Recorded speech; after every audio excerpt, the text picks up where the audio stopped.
Bonjour, mesdames et messieurs. Bienvenue à l'émission Bâtisseurs d'avenir. Cette semaine, nous allons visiter pour vous une entreprise qui œuvre dans le monde agroalimentaire.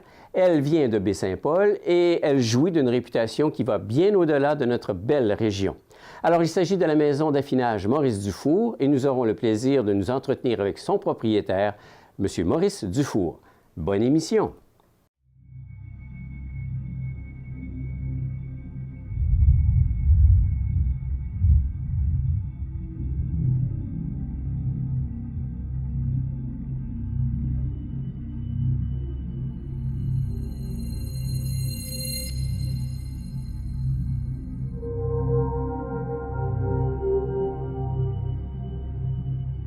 Alors, M. Maurice Dufour, propriétaire de la maison d'affinage Maurice Dufour, bonjour. Bienvenue. Merci de nous accueillir chez vous. C'est un honneur parce que, je veux dire, c'est pas une petite maison, la maison Maurice Dufour. Bon, comment c'est toutes des petites maisons. Si on regarde par rapport à d'autres maisons dans le fromage, c'est une petite entreprise. OK. Comment est venue l'idée de se lancer en affaires dans le fromage? Parce que vous êtes un agronome de formation. Oui. On a commencé 93-94. Moi, je travaillais pour le mouvement coopératif agricole, tout ça, comme agronome conseil, comme représentant de l'entreprise. Puis après 6 années, les chemins se sont enlignés vers l'entrepreneuriat. Okay. On connaissait beaucoup quand même les producteurs agricoles dans le coin. On s'est dit, on voyait que le lait, il y a beaucoup de lait qui s'en allait se faire embouteiller dans la région de Québec. C'est là que nous est venue l'idée de dire, OK, on pourrait peut-être partir quelque chose, faire de la transformation. Local à partir de la matière première qui était le lait. Donc, c'est la voie qu'on a prise à ce moment-là. Une voie qui, je pense, qui a été quand même intéressante pour nous. Je suis un peu garant de ce qui s'est passé. Là. Depuis 20 ans déjà qu'on joue dans ce milieu-là. 94, on est en 2016 maintenant, alors dans le contexte actuel, 20 quelques années. Exact. Mais ça a-tu été difficile comme départ? Parce qu'on se lance en affaires, là, on a des idées, on a une belle vision, mais dans le concret, là... Pas facile. Au début, on est quand même des jeunes. Moi, j'avais un garçon. J'ai une fille qui est née à la même date que l'entreprise quasiment. J'avais déjà un garçon de 3 ans. On n'est pas des personnes très, très riches, là. Mais financièrement, on a eu de l'aide de quelques entreprises aussi qui nous ont dit, OK, fais des choses que tu as à faire, puis dis, tu nous paieras un petit peu plus tard quand tu auras commencé. Parce qu'on parle d'inventaire de fromage. Ouais. Quand on parle d'affinage, on parle de supporter plusieurs kilos de fromage, mais le lait, il faut tout de suite payer la... Parce que c'est pas un produit que l'on fabrique aujourd'hui puis que je le vends demain, là. Non, exactement. Comparativement du fromage en grains, où ce que tu fabriques dans la journée, tu le vends quasiment dans la journée. Ouais. Quand tu parles de fromage puis tu le vends frais, lui, c'est ça. C'est ça. Quand tu parles de fromage vieilli, là, on s'en va vers une autre sphère. Puis ça vient changer aussi le montage financier dans ce type d'entreprise-là. Mm-hmm. On parle de fromage de garde, on parle de 60 jours de garde. Il faut quand même payer les fournisseurs en amont. Puis il ne faut pas se faire trop retarder quand on vend le produit à nos acheteurs pour pas qu'ils nous payent trop tard. Parce qu'il y a un moment donné, c'est tout un jeu d'inventaire à travers tout ça. Là. Alors, le premier bébé qui est venu au monde dans la famille, ça a été? C'est le Migneron. Le Migneron. Le Migneron, qu'on a commencé en 93-94. Une super belle expérience, un peu folle, il faut se le dire. Il faut se mettre dans le contexte.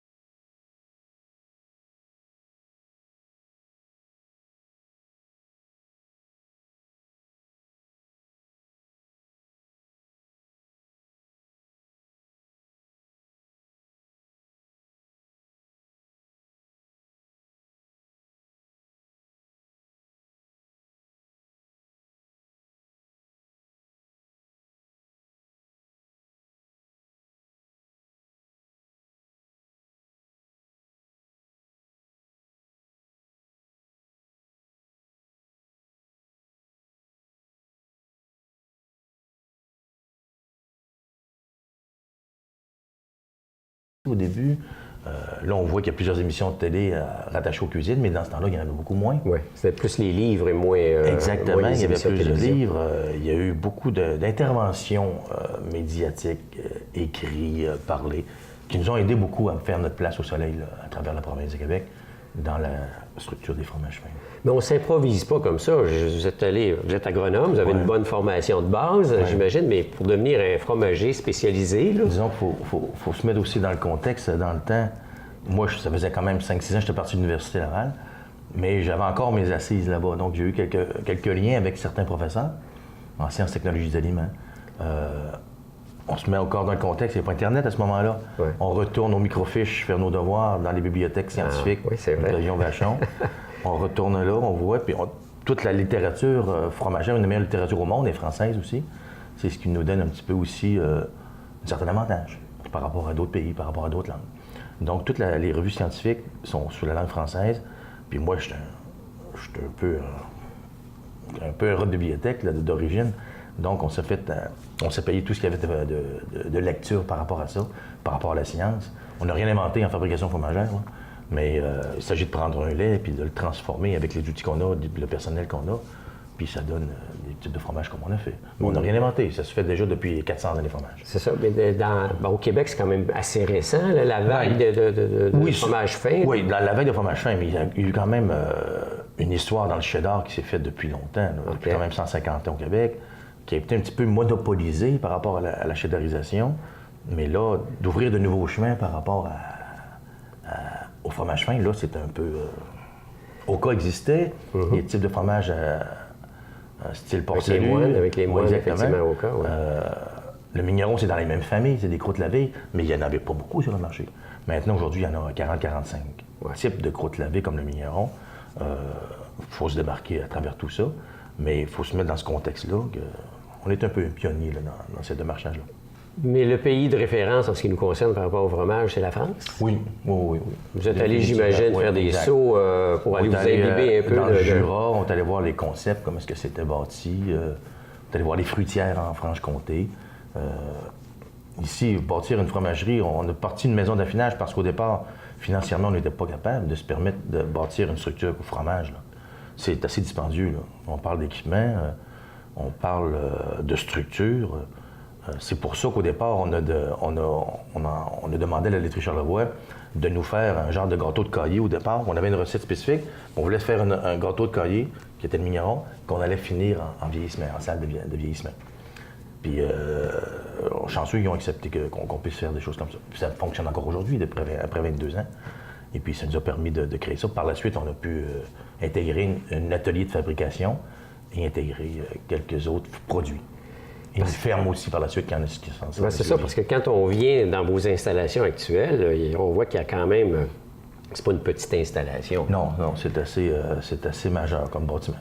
Vous savez, on est au Québec, donc il faut protéger les animaux. On a quand même on est associé avec Tommy Lavoie dans les brebis laitières. On a 450 brebis en lactation. C'est du stock. Il faut protéger ces animaux-là de l'hiver, tout ça, mais on est quand même bien installé. Oui, ça paraît un peu massif là, quand on arrive vers le pied de la montagne. Bon, en fait, puis l'entrée est quand même impressionnante. Je veux dire, ça fait partie d'un tout là, dans le contexte actuel. Le décor ici où vous êtes situé, c'est superbe aussi. Oui, puis encore une fois, les salles d'affinage, il y a beaucoup d'inventaire, puis les fromages vieillissent graduellement, tranquillement, un jour à la fois.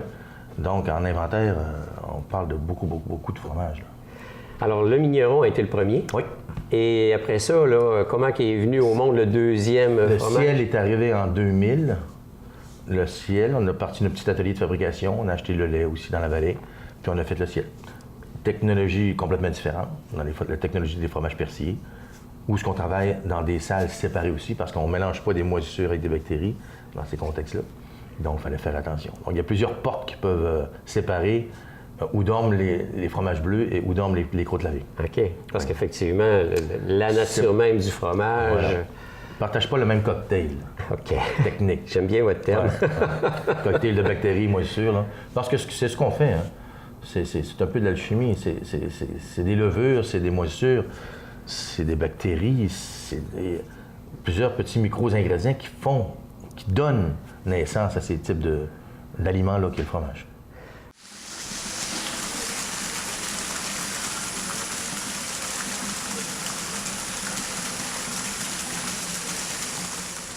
L'entreprise a plus de 20 ans, comme on le mentionnait tantôt. Comment aujourd'hui elle se démarque par rapport aux autres qui peuvent exister dans la province? On est devenu un peu un sentiment d'appartenance pas seulement dans Charlevoix, c'est un sentiment d'appartenance de la province. On le sent par rapport à notre type de clientèle qu'on a. On est dans plusieurs chaînes de magasins. On a développé des ententes commerciales avec les GMS, les grandes moyennes surfaces. Les gens vont dire des fois, « Ah, mais tu devrais rester seulement avec des petits. » Si on reste avec des petits, les clients vont où il y a du marché. Là. Ouais. 93 de l'alimentation au Québec est détenue par 3 majeurs. Ouais. Puis c'est pas seulement des boutiquiers, là. Puis c'est pas nos petites boutiques de la Route des Saveurs qui font foi de cette business-là. Donc, ces joueurs-là, ces joueurs majeurs-là, ont pris aussi, puis ils ont pris, écoute, des gens, puis ont dit, nous aussi, on veut ces fromages-là. OK. Donc, on a réussi à faire des ententes commerciales. C'est un peu la demande par rapport à l'offre. Vous avez su créer un nom, une image, une réputation, puis la population est arrivée et vous dit pourquoi tu ne l'as pas, et ça crée une. On a été un des premiers dans la province à avoir ces ententes commerciales-là avec ces gens-là. OK. Que ce soit IGA, Métro, Provigo, tout ça. Puis on a toujours dit, nous, on se rappelle encore des émissions qu'on a fait il y a 15 ou 18 ans avec la Semaine verte. On disait, où est-ce que le fromage sera le moins cher possible, on va aller voir ces gens-là. Pour que les gens aient le fromage à moindre coût. Et on a découvert maintenant qu'il y a des joueurs qui le vendent le même prix que nous, on le vend ici au comptoir. Mais il y en a d'autres qui le vendent plus cher. Il y a une panoplie de prix dans ces choses-là, qui est quand même non négligeable dans le panier d'épicerie. Contrôler ça, dans le fond. On ne contrôle pas l'offre et la demande dans ces marchés-là. C'est eux autres qui prennent des coops, ils prennent des marges. On ne dira pas à M. Laflèche, directeur, président de G-Métro, dire comment gérer sa business. En tant que marchand, avec la bannière Sobeys IGA, vous avez une marge de manœuvre. Donc, vous décidez, vous, ce que vous voulez mettre sur un pourcentage. Oui, on décide ce qu'on veut mettre partout ces tablettes, seulement il faut respecter des critères. Nous autres, il faut concentrer 90 de nos achats dans la bannière. Le 10 on peut faire ce qu'on veut avec. C'est pour ça qu'on peut avoir de la lassitude pour les produits locaux. Est-ce que vous mettez une petite l'emphase sur le fait de dire c'est un produit de chez nous ou un produit du Québec? Je vous dirais pas plus que ça. Affection faite, exemple du fromage des Maurice, vous voyez la pancarte qui est là, parce que lui, actuellement, il est avec Sobeys, puis il est reconnu provincialement. Ça fait qu'il y a plus de pancartes, d'affiches comme d'affiches, exactement, pour montrer son produit. Mais quand on peut les regrouper tout ensemble, c'est encore mieux. Dans le contexte où, à un moment donné, je me souviens, parce qu'il y a quand même du fromage qui vient des États-Unis, qui est pratiquement toujours d'un type de fromage qui n'est pas fin comme les vôtres. Commodité, on appelle ça du dairy, là, du fromage de commodité. Je me souviens à un moment donné d'un événement qui s'était passé auprès du gouvernement fédéral où ils voulaient comme standardiser un peu le fromage à la saveur américaine, puis il y avait eu une dégustation qui avait été faite au gouvernement du fromage de lait cru et autres. Écoutez, là, ça fait longtemps que ça existe, puis il n'y a personne qui tombe malade, là, je veux dire. Exact. Y a-t-il beaucoup de légifération à ce moment, dans ce niveau-là? Non, c'était... le vol de face, l'approche du gouvernement à ce moment-là était un peu agressive, un peu apeurée. Ils font toujours... Il y a un jeu de protectionnisme, de santé qui, des fois, est exagéré, du moins de ce qu'on pense. Mais ça a eu un effet que ça a permis à d'autres entreprises, même en lait cru, de pouvoir fonctionner, mais tout le temps en respectant des normes. Oui. Tu peux faire maintenant des pâtes molles dans les crus si tu réponds non. C'est sévère. C'est hyper sévère. Ici, on est dans le pays le plus normé au monde. Là. On ne se le cachera pas. Là.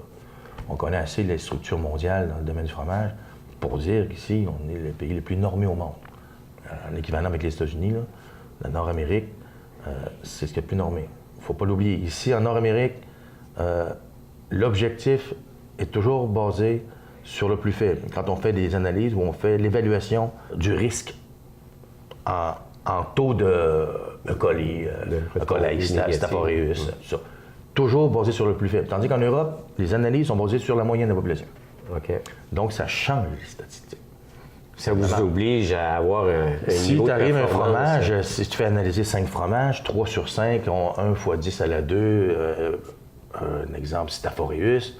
En Europe, ça passe comme dans du beurre. Ici, tu refais des analyses, ça en encore, le produit est condamné. C'est rough, là. Okay. C'est assez difficile, ça m'est déjà arrivé, puis c'est arrivé ailleurs aussi. C'est comme si la personne, pour être malade, s'il mange 3 meules de mignon en une demi-journée. Ouais, c'est beaucoup, ça. C'est un peu trop. C'est pas normal. Il va être malade de d'autres choses. Oui. Les yeux collés ici, il y a une présence dans le fromage. Mais c'est comme ça, puis on vit avec. Quand on parle de compétition, il y a la compétition, je veux dire, vous avez fait votre niche. Il y en a d'autres qui, au fil du temps, se sont développés au Québec dans des fromages similaires. Bien sûr, il y a les fromages qui sont importés également. Je veux dire, comment qu'on fait sa marque là-dedans? Comment qu'on réussit à survivre? Il faut travailler fort. Si quelqu'un qui reste chez lui et il ne bouge pas, il va se faire dépasser par les autres. Au Québec, il y a 2 grosses entreprises. Le Saputo AgroPur, c'est des majeurs. C'est des majeurs mondiaux. Sans compter le groupe Bell en Europe, 3-4 autres groupes en France, au Danemark. Puis c'est des gens qui savent faire du fromage. Là. Pas mal plus que nous autres. Ils sont pas mal plus équipés. Puis aussitôt qu'il arrive du staff, du nouveau staff qui sort des écoles en Europe ou ici, ils vont aller chercher les meilleurs étudiants pour les intégrer dans leur structure, dans leur machine. Nous, on a déjà travaillé avec des jeunes ici qui disaient qu'ils faisaient du fromage par multiples de 6, là, par des 6 secondes, des 6 minutes, des 6 heures, puis les fromages étaient fabriqués. Oh. C'est très technique. Là. Puis on essaie de le faire à des moindres coûts, puis ces joueurs-là sont pas mal plus équipés que nous. En plus, souvent, ces grands joueurs-là, ces grandes entreprises-là, vont intégrer des substances laitières modifiées à l'intérieur de la fabrication, qui va, par le fait même, diminuer leur coût de production. Ça, nous, c'est pas notre voie qu'on a choisie. Là. On travaille avec nos producteurs laitiers locaux. Ça va très bien. On espère que les gens vont rester encore en business parce que ça arrive qu'il y a des fermes il y a des producteurs qui arrêtent de produire tout ça. Mais à date, ça va quand même assez bien, puis on est capable de répondre aux demandes. Quand on se fait fournir ces produits par des producteurs locaux, est-ce qu'on peut parler de couleur de terroir? Est-ce que vos fromages se démarquent par une couleur qui est, bon, charlevoisienne maintenant de plus en plus, le nom Charlevoix ou la provenance de Charlevoix fait sa marque? Est-ce que c'est quelque chose qui vous aide à vous différencier? Bien, ça a été notre cheval de bataille au début, en 93-94. On s'est toujours dit, vous rappelez-vous, dans le fil de la discussion, j'ai dit qu'on avait du lait dans la région puis il se faisait embouteiller à Québec. Mais on va essayer de le transformer ici. Garder une genre d'économie régionale. Si on crée 5-6 emplois ici, au lieu de le faire, un camion va porter le stock à Québec, déjà ça, c'est quelque chose, de pouvoir garder les emplois ici. Puis aussi, un beau morceau de fromage dans une assiette, c'est toujours intéressant. Puis je pense que le fromage a fait aussi... on a créé aussi le sentiment de répétabilité d'achat, qui est important. Donc le goût est là. C'est un fromage qui a persisté dans le temps et qui, on pense, il va perdurer aussi. On encourage beaucoup, Maurice Dufour, on encourage beaucoup des produits en règle générale. C'est sûr que, étant donné aussi on va dire mes origines, le fromage, quelque chose qui m'appartient beaucoup. Là. Puis on a la chance au Québec d'avoir de très bonnes fromageries, dont celle de Maurice Dufour, de la maison d'affinage, qui a vraiment, pour moi, une des plus beaux fromages que je puisse connaître à travers toute mon expérience de vie, on va dire, là, vraiment. Je suis comme très, même impressionné de ce qu'on peut avoir. Lait de vache, lait de brebis, ils ont leurs brebis sur place avec Tommy, leur éleveur, bien évidemment. Ils ont plusieurs variétés de fromage. Ils ont le bleu, ils ont des pâtes plus molles, plusieurs sortes. On parle du mignon, on parle du secret de Maurice que beaucoup de gens connaissent, qui est comme une fondue au fromage froide, si on veut. Vraiment intéressant. La tome d'aile qui est pour moi qui est à mon goût, le plus intéressant, qui est un mélange de vache et de brebis, où on a la délicatesse des 2 laits finalement qui se retrouvent dans un seul fromage, qui est vraiment d'une très belle finesse comme fromage. On a le bleu de brebis à base de brebis, on a le ciel de Charlevoix. Tous ces fromages-là, on peut vraiment, ce qui est intéressant, c'est qu'ils sont on peut tous les utiliser en cuisine, en gastronomie, si on veut. Bien évidemment, une bonne tranche de fromage avec un pain excellent, un pain de la Rémy, je pense, par exemple, qui pourrait être très bon avec ça. Sinon, il peut s'accorder avec des plats.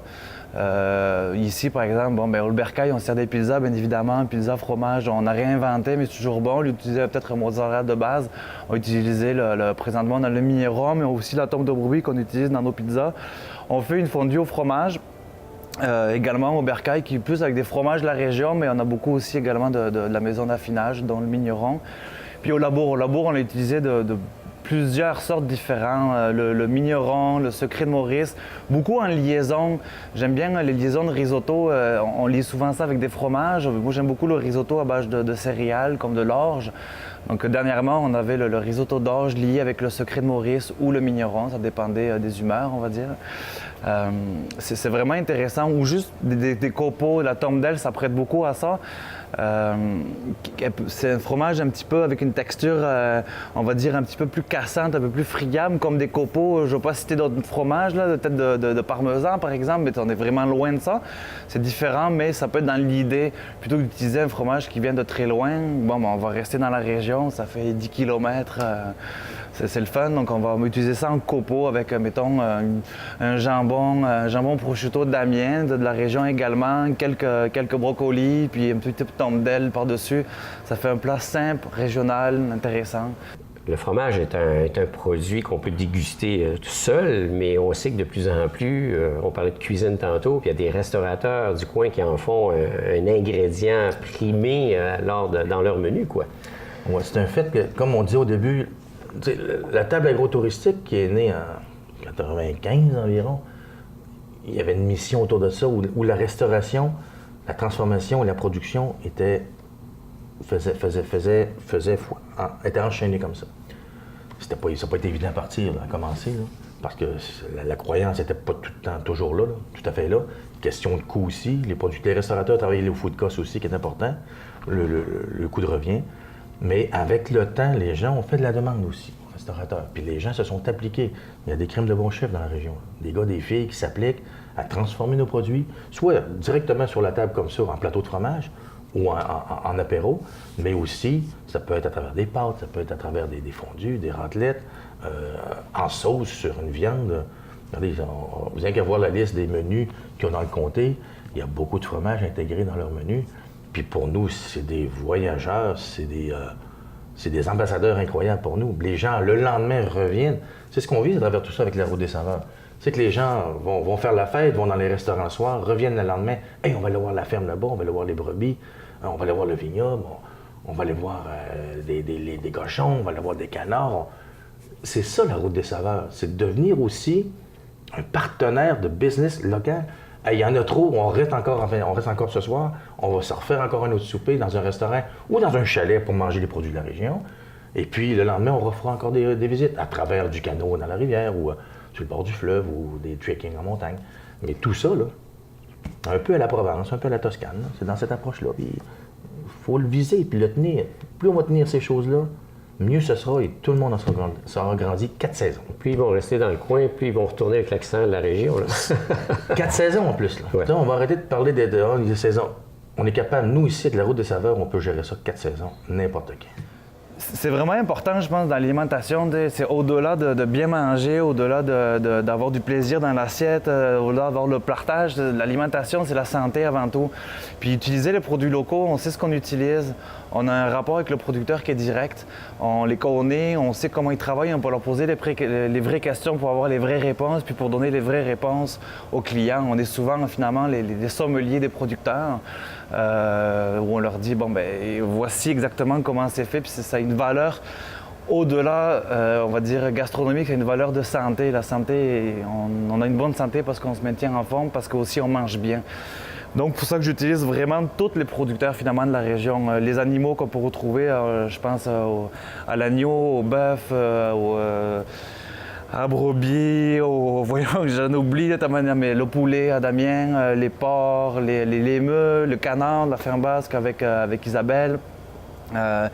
Les légumes également, les fromages. Les légumes, c'est sûr qu'on a nos produits du jardin de l'hôtel où on peut fournir quasiment 60% l'été, 70% de nos propres légumes.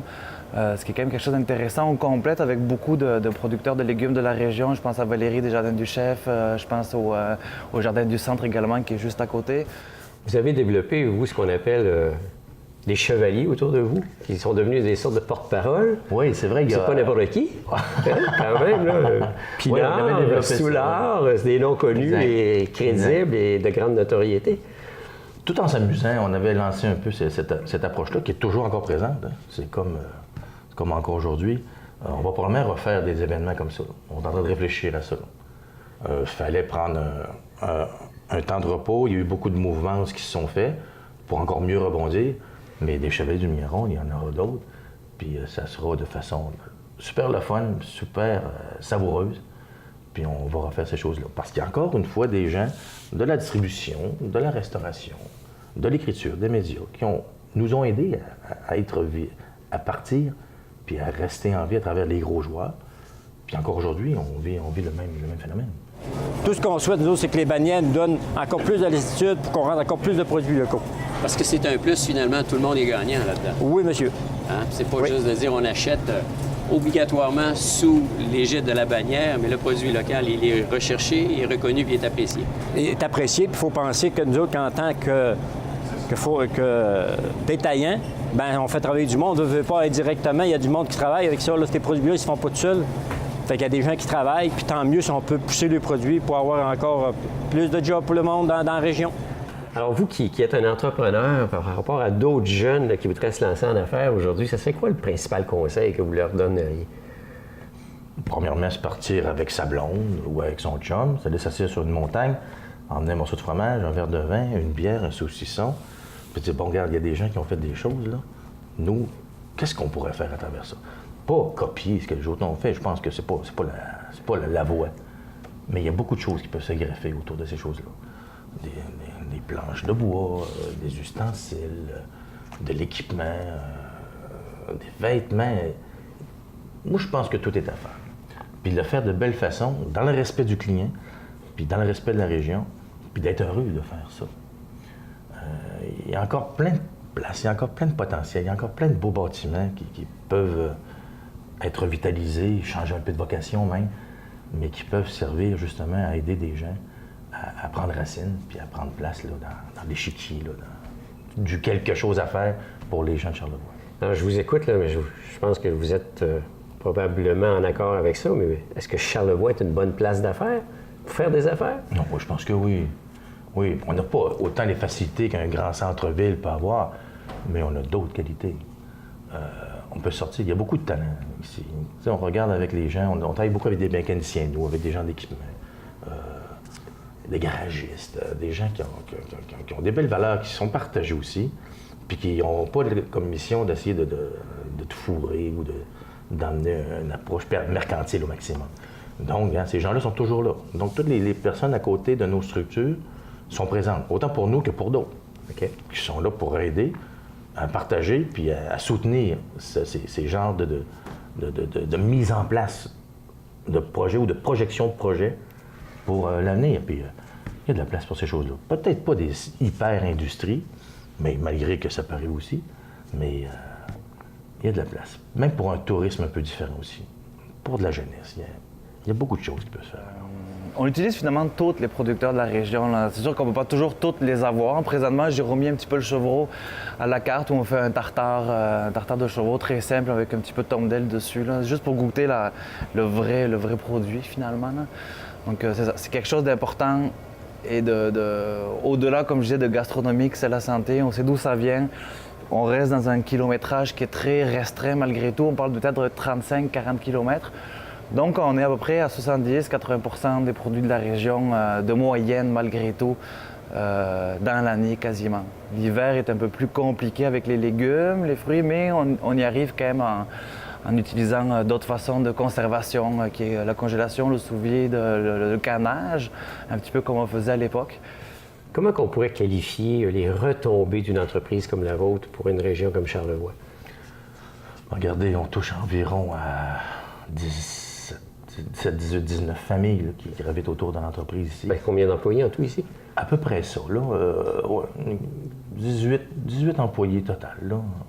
À Montréal aussi. C'est des emplois à temps plein, Oui, ça, c'est spécialisé? Des emplois à temps plein, c'est tout du temps plein. OK. C'est à l'année. C'est très spécialisé par le fait même? Oui, assez pointu, assez pointu. Des jobs le fun. Puis je pense que dans le respect aussi du travail famille, du rapport travail-famille, on est capable de s'ajuster. Le type de travail nous le permet. Il y a des fois, il faut faire des petits rushs, là, comme avant les fêtes, tout ça. Mais on est capable de s'adapter, puis on se donne quand même des périodes pour atteindre nos objectifs. Des fois à court terme, comme des grosses commandes, tout ça. Mais on s'ajuste avec le temps. Puis ça greffe autour de ça. Là, à peu près, on ne calculera pas le nombre d'animaux, là, mais le nombre de personnes, de familles, ça ressemble à peu près à ça. Puis le fait que vous existiez, comme vous disiez tantôt, vous êtes beaucoup en relation avec des producteurs du coin, là.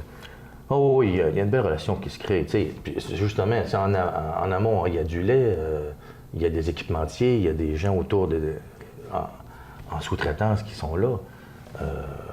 De la comptabilité, de n'importe quoi, des gens qui travaillent dans plusieurs entreprises, avec plusieurs entreprises. Donc, par la bande, il y a un peu d'indirect aussi à travers tout ça. Puis à toutes les fois que les gens prennent un morceau de fromage, ils se le mettent en bouche, puis ils aiment ça, puis ils sont contents, vous participez en même temps à une économie régionale qui est quand même super intéressante, puis qui qui explose sur le marché, au marché national. Puis le fait que vous soyez distribué maintenant dans des grands joueurs, il y a tout aussi l'aspect retombé de renommée de Charlevoix à l'extérieur de Charlevoix. Là. Puis notre objectif au début de tout ça, c'était de dire aux gens, regarde, vous avez une bouchée de votre fromage en février à NDG à Montréal, venez donc faire un petit week-end au mois d'avril, ou venez faire du ski, ou venez faire du camping, ou venez faire un tour dans les montagnes là, durant l'été. Si on est capable de leur mettre ça en plus en rêve et en arrière-pensée par seulement une bouchée, ou une raclette au mignon, ou une fondue, si ça les fait rappeler de venir ici, on aura tiré sur deux cibles en même temps. On peut dire qu'y goûter, c'est l'adopter. Si vous voulez. Monsieur Maurice Dufour, merci beaucoup. Ça a été très agréable. Merci à vous.